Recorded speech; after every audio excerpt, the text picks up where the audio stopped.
That's working. Oh, hey everybody.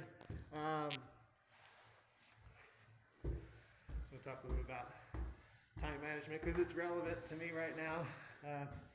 Here at the gym, October, getting our first snow, and well, first of a few snows anyway, and just struggling, of course, to get myself to the gym, right? Because management of time is an issue we all face. So I had the gym scheduled in my calendar, right? So that part worked out really well. But then that time passed, and so I found myself in a bit of a pinch, and I had to move the time where I would normally be working out with my daughter to a little bit later in the afternoon, which still worked for me, didn't work for my daughter. So it's an interesting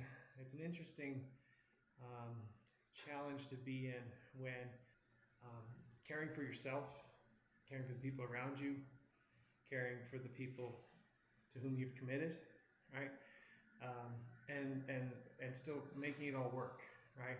And knowing at the end of the day that you're satisfied, you completed your work, you took care of yourself, you took care of the people around you.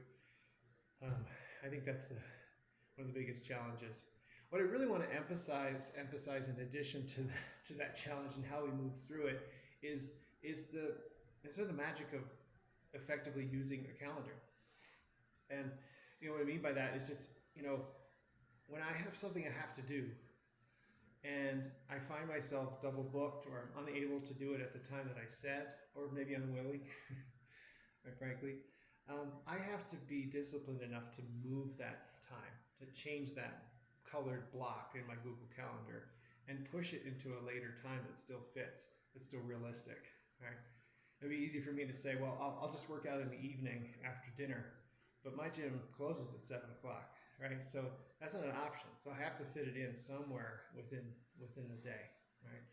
So the management of time, I just firstly, again, want to just acknowledge how challenging it is, and yet we all seem to pull through somehow, right? Through the use of our calendars, through our own sort of internal personal commitment to ourselves, and to find pleasure in some of these things that we're supposed to do or have to do.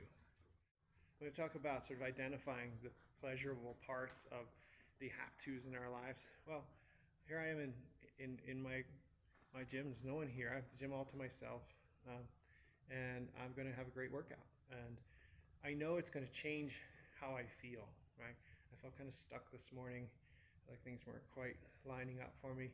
I know that by getting myself on these cardio machines for about an hour and then getting back to work, I'm going to be much more productive than I would have if I had stayed in the office and continued to work through the day.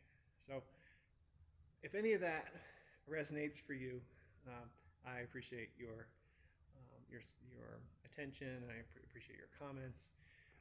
And please just continue to follow our updates on our social channels, and we look forward to getting to know each other better.